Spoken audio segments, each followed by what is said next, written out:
નવસારી જિલ્લા પંચાયતના સભાખંડમાં ગુરુવારના રોજ બપોરે પ્રમુખ નિરાલીબેન નાયક અને નાયબ જિલ્લા વિકાસ અધિકારી S.A. ચાવડા અને રિપલબેન પટેલની ઉપસ્થિતિમાં સામાન્ય સભાનું આયોજન કરવામાં આવ્યું હતું, જેમાં એજન્ડા ઉપર લેવામાં આવેલા 25 થી વધુ જુદા જુદા તાલુકામાં રસ્તા, ડ્રેનેજ સહિતની પ્રાથમિક સુવિધાના કામોને સર્વાનુમતે મંજૂરી આપવામાં આવી હતી।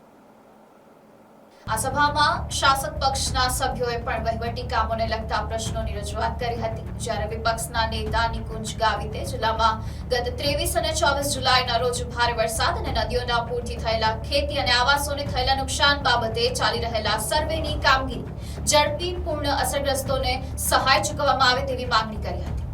આ સામાન્ય સભામાં જિલ્લા પંચાયતની પ્રાથમિક શાળામાં ધોરણ 6 માં 2 મહિના વીતી ગયા બાદ સામાજિક વિજ્ઞાનનું પુસ્તક વિદ્યાર્થીઓને આપવામાં આવ્યું તે બાબતનો મુદ્દો ચર્ચામાં આવ્યો હતો અને સભ્યોએ 2 મહિના સુધી વિના પુસ્તકે બાળકોને કેવી રીતે અભ્યાસ કરાવ્યો તેવો તીખો સવાલ કર્યો હતો। નિકુંજ ગાવિત, જિલ્લા પંચાયત વિરોધ પક્ષના નેતા।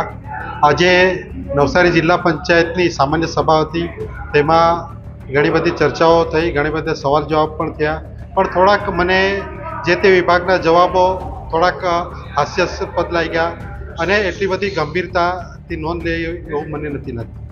સાથે જે કંઈ હોનારત થઈ હતી 23-24 તારીખે જુલાઈમાં, તેમાં ખાસ એ પ્રશ્ન લીધેલો કે જે પણ નુકસાન થયેલું તેના વળતર બાબતમાં કે આવાસ બાબતમાં, એ પણ છે તો જોઈએ એવો સંતોષકારક જવાબ મને મળ્યો નથી। સાથે જે અધિકારી છે, આરોગ્ય અધિકારી, એમણે મને જવાબ આપ્યો કે નાના કર્મચારી કે જે મલ્ટીપર્પઝ હેલ્થ વર્કર છે એમની બદલી છે તો 3 વર્ષ થાય એટલે કરી દેવામાં આવે, કાં તે આપણે લોકોના હિત માટે કરવામાં આવે। તો મારે તે એ કહેવું છે કે સૌપ્રથમ તો જિલ્લા પંચાયતમાં કેટલા અધિકારીઓ 3 વર્ષથી વધારે છે એની લિસ્ટ બનાવીને એમની બદલી કરાવવી જોઈએ, તો આપણે સાચો ન્યાય કરવો કહેવાય। નાના કર્મચારીને જ બદલી કરીને આપણે ખુશ થઈએ તે યોગ્ય નથી। અને સાથે આ શાળાના પુસ્તકોની વાત કરે કે જ્યારે મેં સવાલ છે તો પ્રમુખશ્રી અને ડીડીઓ સાહેબને આપ્યા, ત્યારબાદ છે તો ધોરણ 6ના જે સામાજિક વિજ્ઞાન હતું એનું પુસ્તક આપ્યું। આ ખરેખર 2 મહિના થઈ જાય અને જો તમે પુસ્તક વગર ભણાવતો હોય તે પણ નવાઈની વાત છે, એટલે થોડી ગંભીરતા લેવી જોઈએ અને જિલ્લા પંચાયતના દરેક સદસ્યોને પૂરતી ગ્રાન્ટ મળે અને દરેક વિસ્તારમાં દરેકનું કાર્ય કરી શકે અને ઘણા બધા કામો કરવાની ખૂબ જરૂર છે। અને ખાસ કરીને જો વાત કરીએ તો અંતરિયાળ વિસ્તાર છે, જેમાં વાંસદા તાલુકો આવેલો છે, તેમાં ભૌગોલિક રીતે ખૂબ જ નુકસાન થયેલું છે। એમાં રસ્તા, નાળા, પિચિંગ કે બીજા ઘર વકરી સામાન હોય, પાકનું નુકસાન થયેલું હોય, એવી રીતે ચીખલી તાલુકામાં એમણે પ્રાધાન્ય આપી અને વધુમાં વધુ ગ્રાન્ટ આપે અને મદદરૂપ થશે। અને અમે સૌ સાથે છે અને સાથે એ પણ ધ્યાન રાખીએ છીએ કે કોઈ પણ સભ્યને અન્યાય નહીં થવો જોઈએ અને દરેકને ગ્રાન્ટ અને એમના પ્રશ્નોની ઉત્તરિત થાય એવી હું માંગણી રાખી છે। સાથે જિલ્લામાં વરસાદના કારણે થયેલ નુકસાન અંગે પ્રાથમિક સુવિધાની કામગીરી ઝડપથી કરી શકાય તે માટે પંચાયતના સભ્યોને વિશેષ ગ્રાન્ટ ફાળવવાની રજૂઆત કરવામાં આવી હતી।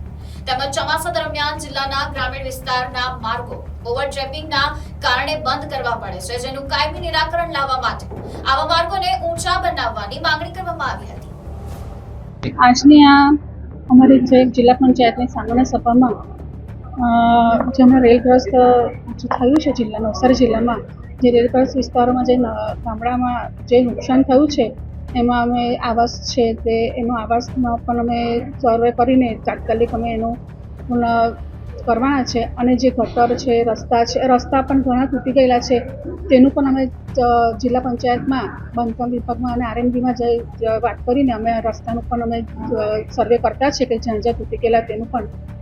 અને આજની સામાન્ય સભામાં શિક્ષણના પર અમે ભાર વધારે મૂક્યો છે, કારણ કે રેલગ્રસ્તમાં બધી શાળાઓ મોટેભાગે તો રેલગ્રસ્તમાં ડૂબી ગઈ છે, એના લીધે અમારા જે શિક્ષણના સ્કૂલોમાં કોમ્પ્યુટર છે કે લેબ છે, આ છે તે બધાને બહુ નુકસાન થયું છે। એટલે અમે આજની જો મિટિંગમાં અમે જોગવાઈ કરી છે, કોમ્પ્યુટરનું છે કે શિક્ષણના જે સાધનો છે તેનામાં અમે જોગવાઈ કરી છે। અને પુસ્તિકાનું પણ જે પાઠ્યપુસ્તક છે તેના પણ અમે શિક્ષણ સમિતિમાંથી અમે આપવાના છે અને મોટેભાગે અપાઈ પણ ગઈ છે, નોટબુકને બધી વિતરણ થઈ ગયેલું છે।